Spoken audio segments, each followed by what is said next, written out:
अर्थाने त्या वारीमध्ये लांबून दाखवलं का हा लांब केसाचा उंच बांधाचा धष्टपुष्ट असलेला राघोजी हा राघोजी भांगरे. आणि हे ज्यावेळेस दाखवलं त्यावेळेस ब्रिटिश सरकारच्या पोलिसांनी त्यांना घेरलं, त्या याच्यामध्ये वारीमधून घेरलं आणि त्यांना त्या ठिकाणी घेऊन पुढे पोलीस स्टेशनमध्ये नेलं.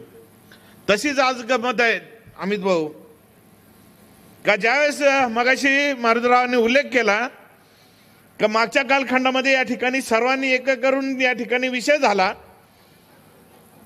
का आता या ठिकाणी नवीन आमदार करायचा. त्यावेळेस सर्वांनी खऱ्या अर्थाने कैलासाची अशोकराव होते आणि अशोकरावांनी येऊन सर्वांनी एक मोठ बांधली का चला या ठिकाणी आपण नवीन आमदार या ठिकाणी करायचा. त्या दृष्टिकोनातून भूमिका घेतली. भूमिका घेत असताना आपण पाहतोय की घोरपाडा मातेच्या तिथं आणि राघोजी भांगरेंच्या पुढं आपलं ज्या दिवशी पुतळ्याचं आंदोलन झालं त्या दिवशी आपणच मला सांगितलं का ज्या राघोजी भांगरेंचा पुतळा ज्या ठिकाणी बसलेला होता त्या पुतळ्यासमोर सर्वांच्या शपथी झाल्या का आता सगळ्यांना मिळून एकत्र येऊ आणि एकत्र येऊन खऱ्या अर्थाने ही लढाई लढू. घडलं काय? घडलं असं की त्याच्यानंतर निवडणुका झाल्या, माझा पराभव झाला. परत या ठिकाणी ते आमदार महोदय 2000 निवडून आले. निवडून आल्यानंतर या ठिकाणी घडली काय?